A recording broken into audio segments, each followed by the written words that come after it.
Doctor, ನನಗೆ ಈ ನಡುವೆ 22 ಡೇಸ್ಗೆ ಪೀರಿಯಡ್ಸ್ ಆಗಿಬಿಡ್ತಾ ಇದೆ. ಇದೆಲ್ಲ ನಾರ್ಮಲ್ಲಾ? ಡಾಕ್ಟರ್, ಯಾಕೋ ಇತ್ತೀಚೆಗೆ ತುಂಬ ಸುಸ್ತು ಅನ್ನಿಸ್ತಾ ಇದೆ. ಏನಕ್ಕೆ? ಇದೆಲ್ಲ ಏಜ್ ರಿಲೇಟೆಡಾ? ಡಾಕ್ಟರ್, ನಾನು ಯಾವಾಗಲೂ ಹೆಲ್ದಿ ಫುಡ್ಡೇ ತಿನ್ನೋದು, ಆದರೂ ಸಹ ನಂಗೆ ವೆಯ್ಟ್ ಲಾಸ್ ಆಗ್ತಾ ಇಲ್ವಲ್ಲ? ಇದೆಲ್ಲ ನನ್ನ ಪೇಷಂಟ್ಸು ಆಲ್ಮೋಸ್ಟ್ ಡೈಲಿ ನನಗೆ ಕೇಳುವಂಥ ಪ್ರಶ್ನೆಗಳು. ನಿಜ ಹೇಳಬೇಕು ಅಂದರೆ ಪೆರಿಮೆನೋಪಾಸ್ ಸಮಯದಲ್ಲಿ ಸಿಂಟಮ್ಸ್ ಒಂದೇ ಪ್ರಾಬ್ಲಮ್ ಅಲ್ಲ, ಜೊತೆಗೆ ನೀವು ತಗೊಳ್ಳೋ ಅಂಥ ತಪ್ಪು ಡಿಸಿಷನ್ಸ್ ಕೂಡ ಪ್ರಾಬ್ಲಮ್ ಆಗಬಹುದು. ಈ ವಿಡಿಯೋನಲ್ಲಿ ನಾವು ಪೆರಿಮೆನೋಪಾಸ್ ಸಮಯದಲ್ಲಿ ಮಹಿಳೆಯರು ಮಾಡುವಂಥ 5 ದೊಡ್ಡ ತಪ್ಪುಗಳು ಮತ್ತು ಅದಕ್ಕಿರುವಂಥ ಸಿಂಪಲ್ ಸೊಲ್ಯೂಷನ್ಸ್ ಬಗ್ಗೆ ಮಾತಾಡೋಣ. ಇದು ನಾರ್ಮಲ್ ಅಂತ ಇಗ್ನೋರ್ ಮಾಡೋದು. ಪೆರಿಮೆನೋಪಾಸ್ ಸಮಯದಲ್ಲಿ ಪೀರಿಯಡ್ಸ್ ಚೇಂಜಸ್ ಆಗೋದು ಕಾಮನ್, ಆದರೆ ಭಾಳಷ್ಟು ಜನ ಮಹಿಳೆಯರು ತುಂಬಾ ಪೇಷನ್ಸ್ ತೋರಿಸ್ಬಿಡ್ತೀರಾ.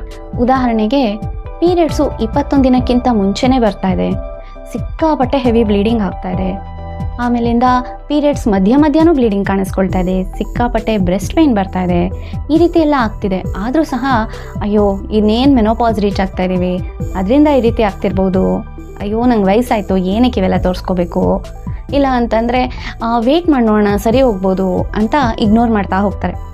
ಹೀಗೆ ವೆಯ್ಟ್ ಮಾಡಿ ನೋಡೋಣ, ವೆಯ್ಟ್ ಆ್ಯಂಡ್ ವಾಚ್ ಅಂದ್ಕೊಂಡು ವೆಯ್ಟ್ ಆ್ಯಂಡ್ ವಾಚ್ ಸಿಂಡ್ರೋಮ್ ಆಗಿಬಿಡುತ್ತೆ.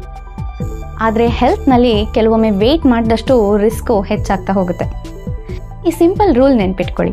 ನಿಮ್ಮ ಪೀರಿಯಡ್ಸು 21 ದಿನಕ್ಕಿಂತ ಮುಂಚೆ ಬರ್ತಾ ಇದೆ, ಪೀರಿಯಡ್ಸಲ್ಲಿ ತುಂಬ ಬ್ಲೀಡಿಂಗ್ ಆಗ್ತಾ ಇದೆ, ಅಥವಾ ಸಿಕ್ಕಾಪಟ್ಟೆ ಹೊಟ್ಟೆ ನೋವು ಬರ್ತಾ ಇದೆ ಅಂತಂದರೆ ಇಮಿಡಿಯೇಟ್ಲಿ ಡಾಕ್ಟರ್ನ ಕನ್ಸಲ್ಟ್ ಮಾಡಬೇಕು. ಒಂದು ಸಿಂಪಲ್ ಹೆಲ್ತ್ ಚೆಕಪ್ಪು ನಿಮಗೆ ಮುಂದೆ ಬರುವಂಥ ದೊಡ್ಡ ಪ್ರಾಬ್ಲಮ್ನ ಅವಾಯ್ಡ್ ಮಾಡಬಹುದು. ಹೆಲ್ದಿ ಫುಡ್ಡನ್ನ ಓವರ್ ಯೂಸ್ ಮಾಡೋದು ಇದೊಂದು ಇಂಟ್ರೆಸ್ಟಿಂಗ್ ಮಿಸ್ಟೇಕ್. ನಾನು ಒಂದು ಸೂಪರ್ ಫುಡ್ಸ್ ಬಗ್ಗೆ ವಿಡಿಯೋ ಮಾಡಿದ್ದೆ, ಅದನ್ನು ನೋಡಿ ಕೆಲವು ಪೇಷಂಟ್ಸ್ ಕೇಳಿದ್ರು, ಮ್ಯಾಮ್ ಈ ಫ್ಲ್ಯಾಕ್ಸ್ ಸೀಡ್ಸ್ ಎಷ್ಟು ತಿನ್ನಬೇಕು, ದಿನಕ್ಕೊಂದು 3-4 ಸ್ಪೂನ್ ತಿಂದರೆ ಆಗುತ್ತಾ, ಅಥವಾ ಈ ಡ್ರೈ ಫ್ರೂಟ್ಸ್ ಎಲ್ಲ ಎಷ್ಟು ತಿನ್ನಬೇಕು, ದಿನಕ್ಕೊಂದು ಬೌಲ್ ತೊಗೊಂಡ್ರೆ ಓಕೆನಾ ಅಂತ ಕೇಳಿದ್ರು. ಇಲ್ಲಿ ಪ್ರಾಬ್ಲಮ್ ಏನು ಅಂದರೆ, ಕೆಲವರು ಈ ಹೆಲ್ದಿ ಫುಡ್ಡನ್ನು ಮೆಡಿಸಿನ್ ಥರ ಯೂಸ್ ಮಾಡೋಕ್ಕೆ ಶುರು ಮಾಡಿಬಿಡ್ತಾರೆ. ಎಕ್ಸಾಂಪಲ್, ಇವಾಗ 1 ಸ್ಪೂನ್ ಫ್ಲ್ಯಾಕ್ಸ್ ಸೀಡ್ ತಿನ್ನಿ ಅಂದರೆ ಅದ್ರ ಬದಲು 3-4 ಸ್ಪೂನ್ ತಿನ್ನೋದು ಡೈಲಿ, ಇಲ್ಲ ಅಂದರೆ 1 ಹಿಡಿ ಡ್ರೈ ಫ್ರೂಟ್ಸ್ ತೊಗೊಳ್ಳಿ, ಅದ್ರ ಬದಲು 1 ದೊಡ್ಡ ಬೌಲ್ ತಿನ್ನೋದು, ಈ ರೀತಿ ಮಾಡ್ತಾರೆ. ಈಗ ಸೊಪ್ಪು ತರಕಾರಿಗಳನ್ನ ನಿಮ್ಮ ಆಹಾರದಲ್ಲಿ ಸೇವಿಸಬೇಕು ಅಂದರೆ ಬರೀ ಸೊಪ್ಪು ತರಕಾರಿನೇ ತಿಂದು ಬೇರೆ ಎಲ್ಲನೂ ಬಿಟ್ಟು ಬಿಡೋದು, ಈ ರೀತಿನೂ ಮಾಡ್ತಾರೆ. ಯಾವತ್ತೂ ನೀವು ಬ್ಯಾಲೆನ್ಸ್ ಆಗಿ ಊಟ ಮಾಡಬೇಕು. ಕೆಲವ್ರು ಏನಂತ ಅನ್ಕೋತೀರಾ, ಹೆಲ್ದಿ ಫುಡ್ ಅಲ್ವಾ, ನಾವು ಎಷ್ಟು ಜಾಸ್ತಿ ತಿಂತೀವೋ ಅಷ್ಟೇ ಹೆಲ್ದಿ ಆಗ್ತಾ ಹೋಗ್ತೀವಿ ಅಂತ ಅಂದ್ಕೊಂಡು ಈ ರೀತಿ ಮಾಡ್ತಾ ಇರ್ತೀರ. ಆಗ ನಿಮ್ಮ ಬಾಡಿ ಹೇಳುತ್ತೆ, ಪ್ಲೀಸ್ ಸ್ಟಾಪ್, ಇಷ್ಟೊಂದು ಎಂಥೂಸಿಯಾಸಮ್ ಬೇಡ, ಅತಿ ಆದರೆ ಅಮೃತನೂ ವಿಷನೇ. ಯಾವಾಗಲೂ ನಾವು ಯಾವುದೇ ಫುಡ್ಡನ್ನು ತಿಂತಿದ್ರು ಬ್ಯಾಲೆನ್ಸ್ ಮಾಡಿ ತಿನ್ನಬೇಕು. ನೀವು ಒಂದು ಸಿಂಪಲ್ ಫಾರ್ಮುಲಾ ನೆನ್ಪಿಟ್ಕೊಳ್ಳಿ, balanced food is the best. ನೀವು ಯಾವಾಗಲೂ ಸಮ ಪ್ರಮಾಣವಾದ ಆಹಾರವನ್ನೇ ಸೇವಿಸಬೇಕು. ಈಗ ಒಂದು ದಿನಕ್ಕೆ 1 ಸ್ಪೂನ್ ಅಗಸೆ ಬೀಜ ತಿಂದರೆ ಸಾಕು, ಹೆಚ್ಚಾಗಿ ಬೇಡ. ಫ್ರೂಟ್ಸು ಎಲ್ಲ ತಿಂತೀರಾ, 1-2 ಫ್ರೂಟ್ ತಿನ್ನಿ ದಿನಕ್ಕೆ, ಇಲ್ಲ ಡ್ರೈ ಫ್ರೂಟ್ಸ್ ತಿಂತೀರಾ, 5-6 ಪೀಸ್ ಡ್ರೈ ಫ್ರೂಟ್ ತಿನ್ನಿ. ಈ ರೀತಿ ಬ್ಯಾಲೆನ್ಸ್ ಮಾಡಿ ತಿನ್ನಬೇಕು ಯಾವುದೇ ಆಹಾರ ಆಗಲಿ. ಯಾವಾಗಲೂ ನೆನ್ಪಿಟ್ಕೊಳ್ಳಿ, ಹೆಲ್ದಿ ಫುಡ್ಡು ಮೆಡಿಸಿನ್ ಅಲ್ಲ, ಅದು ನಿಮ್ಮ ಸಪೋರ್ಟ್ಗೋಸ್ಕರ. ಯಾವುದೇ ಫುಡ್ ತಿಂದರೂ ನೀವು ಬ್ಯಾಲೆನ್ಸ್ ಮಾಡಿದ್ರೇ ನಿಮಗೆ ಅದರಿಂದ ಬೆನಿಫಿಟ್ ಸಿಗೋದು. ಸುಸ್ತು ಮತ್ತು ಮರುಗುಳಿತನನ ಏಜ್ ರಿಲೇಟೆಡ್ ಅಂತ ಇಗ್ನೋರ್ ಮಾಡೋದು. ಪೆರಿಮೆನೋಪಾಸ್ ಸಮಯದಲ್ಲಿ ಹಾರ್ಮೋನ್ಸು ಸ್ಲೋ ಆಗಿ ಚೇಂಜ್ ಆಗ್ತಾ ಇರುತ್ತೆ, ಆದ್ದರಿಂದ ನಿಮಗೆ ಕೆಲವೊಂದು ಸಿಂಪ್ಟಮ್ಸ್ ಬರ್ಬೋದು. ಈಗ ಮೂಡ್ ಸ್ವಿಂಗ್ಸ್ ಆಗಲಿ, ಮರುಗುಳಿತನ ಆಗಲಿ, ಅಥವಾ ಸುಸ್ತಾಗಲಿ, ತುಂಬ ಮೈಕೈ ನೋವಾಗಲಿ, ಇದೆಲ್ಲ ಕಾಣಿಸ್ಕೊಳ್ಬೋದು. ಅದನ್ನು ಕೆಲವರು ಇಗ್ನೋರ್ ಮಾಡ್ತಾರೆ, ಇಲ್ಲ ಅಂತಂದರೆ ಬ್ಲೇಮ್ ಮಾಡ್ಕೋತಾರೆ, ಅಯ್ಯೋ ನಾನು ಲೇಸಿ ಆಗ್ತಾಯಿದ್ದೀನಿ, ಸೋಂಬೇರಿ ಆಗ್ತಾಯಿದ್ದೀನಿ, ಇಲ್ಲ ಅಂದರೆ ನನಗೆ ಯಾಕೋ ನೆನಪಿನ ಶಕ್ತಿ ಕಡಿಮೆ ಆಗ್ತಾ ಇದೆ, ಈ ರೀತಿ ಯೋಚನೆ ಮಾಡ್ತಾ ಹೋಗ್ತಾರೆ. ಇದು ನಿಮ್ಮ ಲೇಸಿನೆಸ್ ಅಲ್ಲ, ಇದು ನಿಮ್ಮ ಮಿಸ್ಟೇಕ್ ಅಲ್ಲ, ಇದು ನಿಮ್ಮ ಹಾರ್ಮೋನ್ ಟ್ರಾನ್ಸಿಷನ್ ಆಗ್ತಾ ಇರೋದಕ್ಕೆ ಆಗ್ತಾ ಇರೋದು.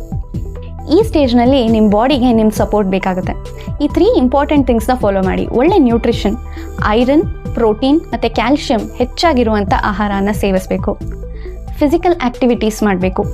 ಎಕ್ಸಾಂಪಲ್, ಈಗ ವಾಕಿಂಗ್ ಮತ್ತು ಲೈಟ್ ಎಕ್ಸಸೈಸಸ್ನ ಮಾಡಬೇಕಾಗತ್ತೆ. ಜೊತೆಗೆ ಗುಡ್ ಸ್ಲೀಪ್, ನಿದ್ರೆಯನ್ನು ಚೆನ್ನಾಗಿ ಮಾಡಬೇಕು. ಇದರಿಂದ ನಿಮ್ಮ ಬಾಡಿಗೆ ನಿಮ್ಮ ಸಪೋರ್ಟ್ ಸಿಕ್ಕಂಗೆ. ನೆನ್ಪಿಟ್ಕೊಳ್ಳಿ, ನಿಮ್ಮ ಬಾಡಿ ಈಗ ಚೇಂಜ್ ಆಗ್ತಾ ಇದೆ, ನಿಮ್ಮ ಬಾಡಿಗೆ ನಿಮ್ಮ ಸಪೋರ್ಟು ಅವಶ್ಯಕತೆ ಇದೆ. ಬೆಲ್ಲಿ ಫ್ಯಾಟ್ ಕಡಿಮೆ ಮಾಡ್ಕೊಳ್ಳೋಕ್ಕೋಸ್ಕರ ಎಕ್ಸ್ಟ್ರೀಮ್ ಡಯಟಿಂಗ್ ಮಾಡೋದು. ಪೆರಿಮೆನೋಪಾಸ್ ಸಮಯದಲ್ಲಿ ನಿಮಗೆ ಮೆಟಬಾಲಿಸಮ್ ಸ್ಲೋ ಆಗುತ್ತೆ, ಇದರಿಂದ ನಿಮಗೆ ತೂಕ ಹೆಚ್ಚಾಗೋದು, ಬೆಲ್ಲಿ ಫ್ಯಾಟ್ ಹೆಚ್ಚಾಗೋದು ಕಾಣಿಸುತ್ತೆ. ಆಗ ಕೆಲವರು ಏನು ಮಾಡ್ತೀರಾ, ಯಾವುದೋ ಕ್ರ್ಯಾಶ್ ಡಯಟ್ ಫಾಲೋ ಮಾಡೋದು, ಇನ್ನೇನು ನಾನು 1 ಮಂತಲ್ಲಿ ಸಣ್ಣ ಆಗ್ಬಿಡ್ಬೇಕು ಪೂರ್ತಿ, ಇಲ್ಲ ಊಟ ಸ್ಕಿಪ್ ಮಾಡೋದು, ಇಲ್ಲ ಅಂತಂದರೆ ತುಂಬ ಎಕ್ಸಸೈಸ್ ಮಾಡೋದು, ಈ ರೀತಿ ಮಾಡಿಬಿಡ್ತೀರ.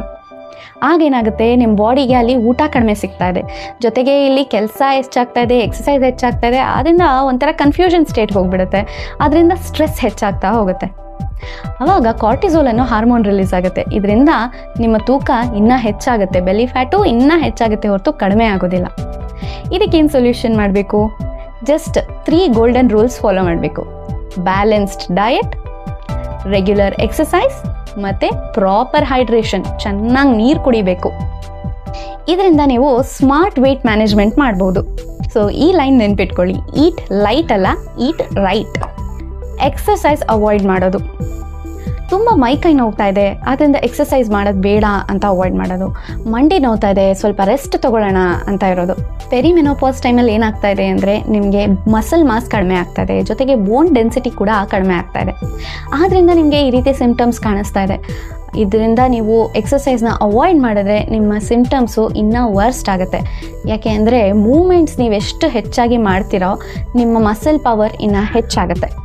ಸೊ ನೀವು ಮೂಮೆಂಟ್ಸ್ನ ಕಡಿಮೆ ಮಾಡಿದಷ್ಟು ಈ ಪೇಯ್ನ್ ಇನ್ನೂ ಹೆಚ್ಚಾಗ್ತಾ ಹೋಗುತ್ತೆ.